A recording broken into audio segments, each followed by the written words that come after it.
ವಯಸ್ಸಾದಂತೆ ನಿಮಗೆ ಮೊಣಕಾಲು ನೋವು ಕಾಣಿಸ್ತಾ ಇದೆಯಾ? ಮೆಟ್ಲು ಹತ್ತಿ ಇಳಿಯೋದಕ್ಕೆ ಕಷ್ಟ ಆಗ್ತಾ ಇದೆಯಾ? ಕೂರೋದಕ್ಕೆ, ನಿಲ್ಲೋದಕ್ಕೆ ತೊಂದರೆ ಆಗ್ತಾ ಇದೆಯಾ? ನಮಸ್ತೆ. ನಾನು ಡಾಕ್ಟರ್ ಪುರುಷೋತ್ತಮ್, ಶ್ರೀ ರಕ್ಷಾ ಆಯುರ್ವೇದ ಚಿಕಿತ್ಸಾ ಕೇಂದ್ರ, ಶಿವಮೊಗ್ಗ. ಮೊಣಕಾಲು ನೋವು ಇದು ಮಾಂಸ ಮತ್ತು ಮೂಳೆಗಳಿಗೆ ಸಂಬಂಧಪಟ್ಟಂತ ಒಂದು ಕಾಯಿಲೆ. ಅಂದರೆ ಮಸ್ಕ್ಯುಲೋ ಸ್ಕೆಲಿಟಲ್ ಡಿಸಾರ್ಡರ್ ಅಂತ ಕರಿತೀವಿ. ಈ ಸಮಸ್ಯೆಯಿಂದ ಬಳಲ್ತಾ ಇದ್ದವರಲ್ಲಿ ಏನಾಗುತ್ತೆ, ಅವ್ರ ಡೈಲಿ ಆಕ್ಟಿವಿಟೀಸ್ಗಳಲ್ಲಿ ವ್ಯತ್ಯಾಸ ಆಗುತ್ತೆ. ಮತ್ತೆ ಡಿಸೆಬಿಲಿಟಿಗೆ ಇದು ಇಂಪಾರ್ಟೆಂಟ್ ಕಾರಣ ಕೂಡ ಆಗುತ್ತೆ. ಇಡೀ ಪ್ರಪಂಚದಲ್ಲಿ ರಿಸರ್ಚ್ಗಳ ಪ್ರಕಾರ ಏನಾಗಿದೆ ಅಂತಂದ್ರೆ 374 ಮಿಲಿಯನ್ ಜನಗಳು ಈ ಸಮಸ್ಯೆಯಿಂದ ಬಳಲ್ತಾ ಇದ್ದಾರೆ. ಮತ್ತೆ ಪ್ರತಿ ವರ್ಷ 30 ಮಿಲಿಯನ್ ಜನಗಳಲ್ಲಿ ಈ ಸಮಸ್ಯೆ ಕಾಣಿಸ್ತಾ ಇದೆ. ನೀ ಜಾಯಿಂಟ್ ಇದು ನಮ್ಮ ಶರೀರದಲ್ಲಿ ಲಾರ್ಜೆಸ್ಟ್ ಜಾಯಿಂಟ್. ನಮ್ಮ ಶರೀರದ ಮ್ಯಾಕ್ಸಿಮಮ್ ವೆಯ್ಟ್ ಕ್ಯಾರಿ ಮಾಡುವಂಥ ಜಾಯಿಂಟ್. ಹಾಗಾಗಿ ನಾವು ಇದನ್ನ ವೆಯ್ಟ್ ಬೇರಿಂಗ್ ಜಾಯಿಂಟ್ ಅಂತ ಕೂಡ ಕರಿತೀವಿ. ಮೊಣಕಾಲು ನೋವು ಬಂದ ತಕ್ಷಣ ಎಲ್ಲರೂ ಏನು ಅನ್ಕೋತಾರೆ, ಓ ಮೂಳೆ ಸೌದೋಗಿದೆ ಅಂತ ಅನ್ಕೋತಾರೆ.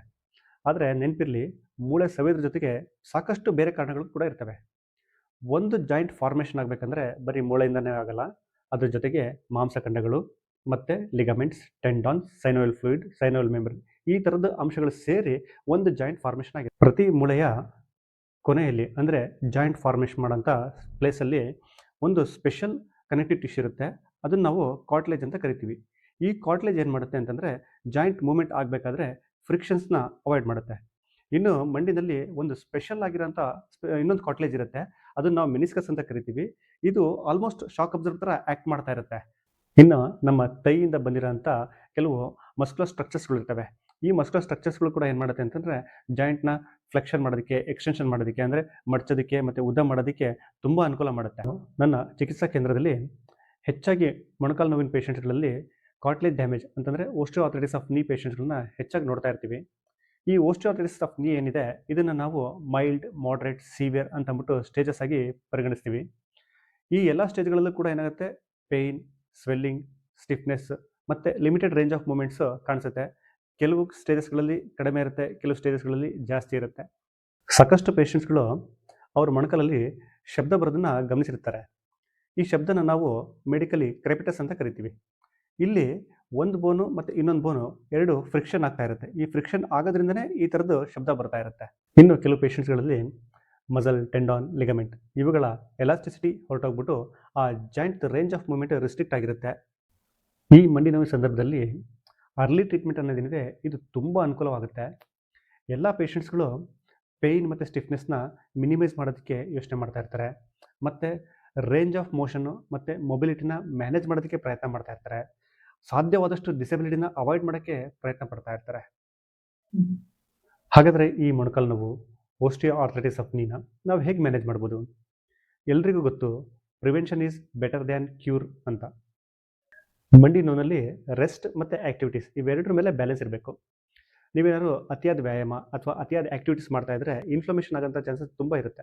ಅಥವಾ ನೀವೇನಾದ್ರು ಕಡಿಮೆ ಆ್ಯಕ್ಟಿವಿಟೀಸ್ ಮಾಡ್ತಾ ಇದ್ದರೆ ಜಾಯಿಂಟಲ್ಲಿ ಸ್ಟಿಫ್ನೆಸ್ ಬರೋಂಥ ಚಾನ್ಸಸ್ ಕೂಡ ಇರುತ್ತೆ.